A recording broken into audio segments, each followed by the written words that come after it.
ulama di Mesir, ulama terkenal. Ada undangan mau keluar kota atau keluar negeri begitu, harus ke bandara. Ternyata pesawatnya kurang lebih itu 1 jaman atau 1,5 jam setelah subuh. Nah, dia ini kebiasaannya sholat subuh berjamaah terus, nggak berjamaah. Dia bilang sama panitia dan murid-muridnya yang ngurusin, dia bilang, nanti di jalan menuju bandara saya mau mampir di masjid, sholat di situ, habis itu baru kita bareng-bareng semua ke bandara. Nanti aja gampang, kita sholat kan, yang penting nyampe dulu bandara. Enggak, saya udah kebiasaan di masjid, jadi nggak bisa kalau nggak di masjid. Lagian waktunya sempat nggak? Ya sempat sih, kalau kita paksa-paksain dapat aja. Ya udah, kalau gitu saya sholat di masjid aja. Berangkatlah dia menuju bandara, menjelang azan mampir di satu masjid.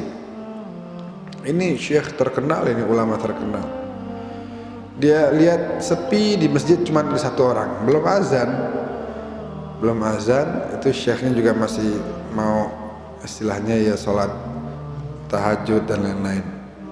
Dia lihat 1 orang dalam kondisi yang sangat histeris mengatakan begini, kifayah ya Rabb, kifayah, cukup ya Allah, cukup, udah gak kuat, udah gak mampu ya Allah, tolong kasih jalan keluar, sudah bingung, sudah pusing, sudah gak tahu jalan lagi, tolong ya Allah. Dia pikir dia sendirian di masjid, gak taunya ada syekh ini baru datang. Dia lihat ada syekhnya itu, kemudian dia bilang, Assalamualaikum. Waalaikumsalam. Ada apa? Mungkin ada yang bisa saya bantu. Ini saya lagi tertimpa banyak masalah, ekonomi saya lagi kritis, sedangkan istri saya hitungan hari gitu harus menjalankan operasi, dan biayanya kalau nggak salah semalam tuh saya dengar 15.400 jeneh mata uang Mesir, pokoknya uang yang cukup besar. Dia bilang, hawin alaik, tenang ya, sabar, insya Allah tidak ada musibah yang datang, nggak ada masalah yang datang, melainkan pasti ada jalan keluarnya. Terus doa, terus ikhtiar, tolong antum doain ana juga, pasti katanya. Sholatlah. Ketika azan qomat, orang-orang bilang, fadal syekh antum jadi imam, karena ulama terkenal. Majulah dia jadi imam. Ketika selesai sholat, zikir sebentar, dia mau buru-buru jalan ke bandara. Kemudian ada orang yang di belakang dia samperin dia dengan pakai ya termasuk orang yang mendapat kenikmatan besar dari segi materi. Kemudian dia bilang, saya ini berapa bulan lalu beli syuqqah itu apartemen di samping masjid.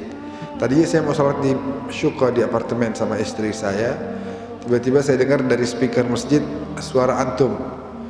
Saya turun, saya pengen sholat di belakang antum.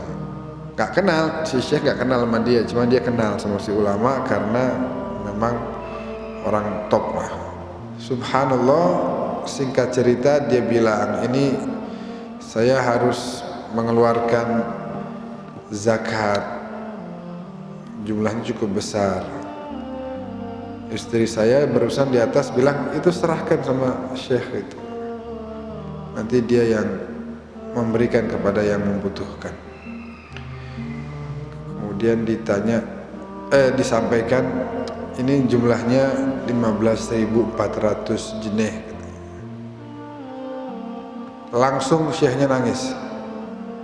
Habis dengar tuh jumlah uangnya, nangis dia.